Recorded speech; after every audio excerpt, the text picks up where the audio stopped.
Seasoned with Grace Unbox presents Tune Up Tuesdays. This live weekly event is here to provide you and your family with tools for stronger family relationships. And now, here are your hosts, Doctors Robert and Denise Davis.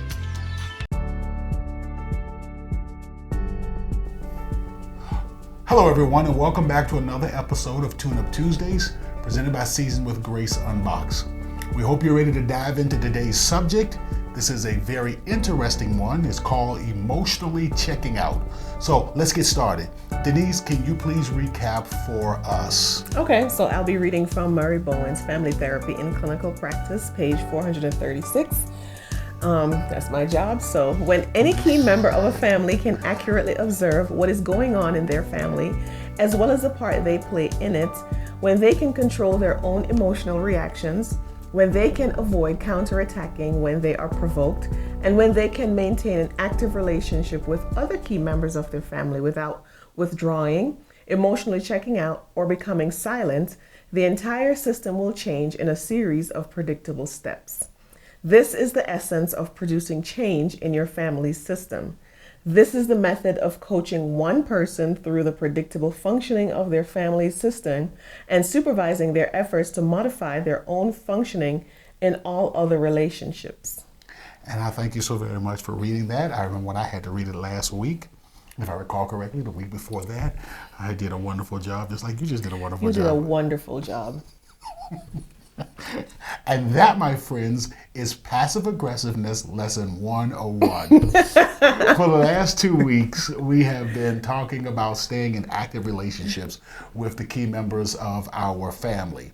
For some families, this is the easy part. And to be honest with you, there are actually some families that struggle with having healthy boundaries that allow each person to be an individual self.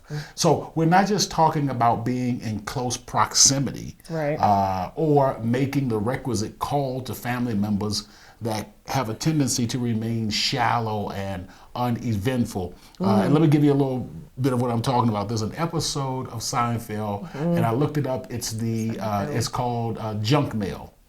And in this episode, George Costanza, who can't stand his parents, wants them to move to Florida so he won't be around them. Totally dysfunctional family. Leave the money. Yeah, he wants to keep the money, but he wants them to go. And in this episode, he's rehearsing with his friend Jerry what he's going to actually say to his parents when he calls them, because he has to do this, this mandatory weekly call. And so he's going through, he says, I do a series of uh-huhs, and you were right, and I tell him a couple of stories. It's just a whole big routine. That is staying in physical proximity, right? They live in Queens. Yeah, they live in Queens, or it's a matter of staying in contact, but that is not remaining emotionally connected. To be honest with you, when you go through that routine, and I know Seinfeld is a comedy, but some of us actually in real life have similar relationships. That is emotionally checking out, but just going through the motions. Oh, I see. Okay, so what you're saying is we have to be more than go through the motions. Yeah. That's the neat way of putting it. We can only learn to be better at controlling our emotions, defining a self, and becoming more emotionally mature when we stay in contact with our family. Excuse me for that cough. No problem. Withdrawing or emotionally checking out impedes our ability to raise our level of emotional functioning. So, Robert, as we were saying, we can emotionally check out while being in close proximity. Yeah, that's true. Emotionally checking out is about giving up on the relationship or certain aspects of the relationship. Yeah, and that's the heart of it, what you just hit. It's about giving up on the relationship or certain aspects. The secret is not just remaining in close physical proximity or remaining in contact with someone. The goal is to work on the emotional issues that arise in the relationship. That's the things we've been talking about. And so checking out often means that there are certain subjects that we don't discuss because they are too emotionally volatile or too emotionally uncomfortable. So when you have a family member or you have someone that you're in a relationship with, but there are certain subjects, certain rooms in the relationship that you just cannot go into, then you know right there that there's some emotional checking out that is taking place. certain areas, families and people that we're in close relationships with, we should be able to have a discussion on any subject and should be able to be honest about our opinions, about our beliefs, and about how certain things make us feel. And so when you can't do that because you're like, oh my goodness, this is just going to turn into an argument, or if we have this discussion, it's going to be too awkward and too uncomfortable, then that means that there's a certain amount of emotional checking out that is going on. Because healthy relationships are relationships where individuals in the relationship are able to discuss whatever issues arise with each other. Okay. Side note, we are one, because the exact same analogy that you gave about the door is exactly what I was thinking, and I was going to say it. But okay. All right. So I'm sure you're going to talk about this, but we're not suggesting that you always talk about touchy subjects with your family. What we're saying is that there should never be a subject that is too touchy to discuss. Yeah, and I want to say that sometimes, we can go to the other extreme, which is all of the relationships become just like emotionally draining. It's just, we have these heavy conversations over and over again. And I'll be honest with you, one subject, and this is, when we're in relationships with individuals who are of the, that are not of our race, especially when you talk about Caucasian Americans and African Americans, a lot of times there's that uncomfortableness because it's like, man, when I try to explain to my Caucasian friends what are the realities of being an African American, it's just so draining. It's not to say that we get into a shouting match or arguing, but they never seem to understand it. And then on the flip side, they're like, man, every single time I talk to African Americans, it seems as if, there's some new plight, whether it's with the police or whether it's, somehow we inch. Yeah, we inch along, or whether something relating to finances or, how the economic system is set up against the African American community. It's just like, oh man, these conversations are so draining. And so when you start to have those type of feelings, that's when and I just want to throw that in, that's when hey, man, perhaps there's some emotional checking out going in here, and I need to make sure that I'm still present emotionally within this relationship, because we shouldn't have anything that we cannot discuss. Okay. All right. So I know we've been repeating this each week, but in order to become more emotionally mature and to be a well-defined self, you have to work within and work through complicated relationships. Listen close to this, everyone. The goal is to be able to remain calm, focused on the issue, and able to define a self and remain yourself while in the midst of a conflictual relationship. Wow, that's pretty profound. So calm. So we talked about, regulating our emotions, being able to stay calm. Anxiety. Yeah, and then we talked about observing what's going on within Right. the relationship. So being able to stay focused on the issue and not the person. The issue is the issue. The person is not the issue. Right. And so, these are kind of gauges that lets us know when we're on and when we're off, etc. Okay, well, Robert, do you have any relationships where you find it easier to be shallow? And I'm going to be honest with you, I teach this stuff. Again, I'm going to refer back to my movie. I've referred to it a couple of times. My movie, oh boy, the name just slipped me. Godfather? No, the movie with Robin Williams and Matt Damon. It's called... in Boston. When the movie's in Boston. But anyway, Robin Williams is a clinical psychologist, and he says to Matt Damon, Good Will Hunting, he says to Matt Damon, I teach this stuff. I never said I actually know how to do it.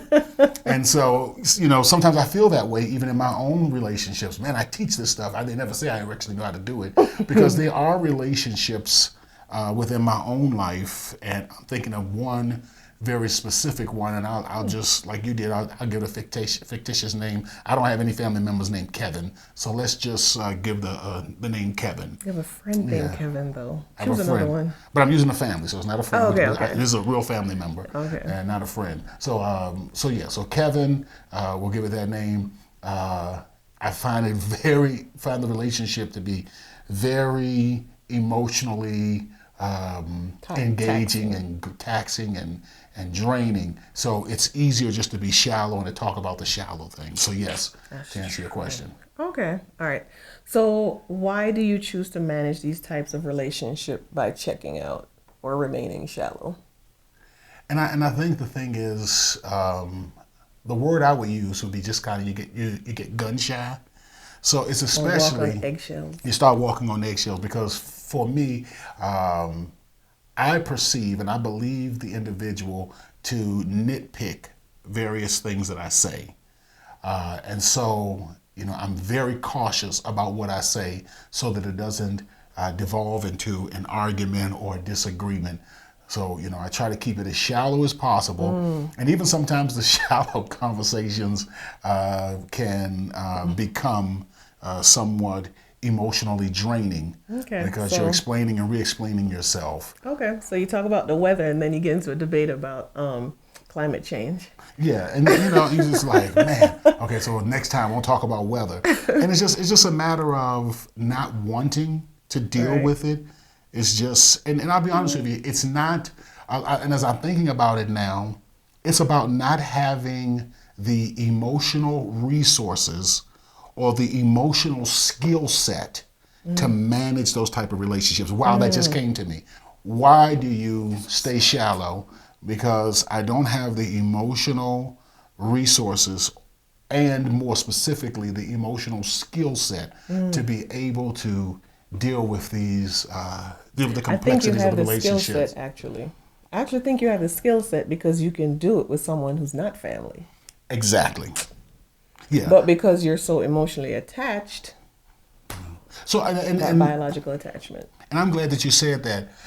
So I guess it would be akin to a coach on the sideline who's never played basketball or football in their life. They've always been a coach.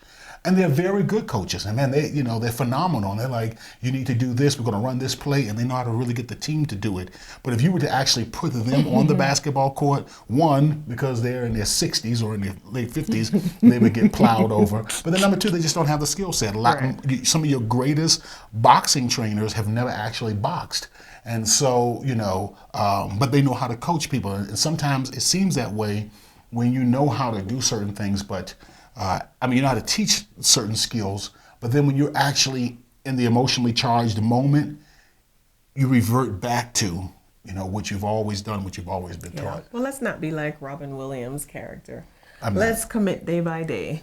Yes. To not just teach this stuff, but to also do it. Yeah, so when you give me a hard time and you're picking on me and you're just riding my back and me being the innocent, humble person that I am who never bothers anyone, I'm going to be intentional about saying, you know what? I teach it, and so I'm going to do it because I'm going to make you a better person. Well, thank you so much. Because it is hard living with a perfect person. So hard. Oh, boy. Appreciate your patience. Well, thank you very much.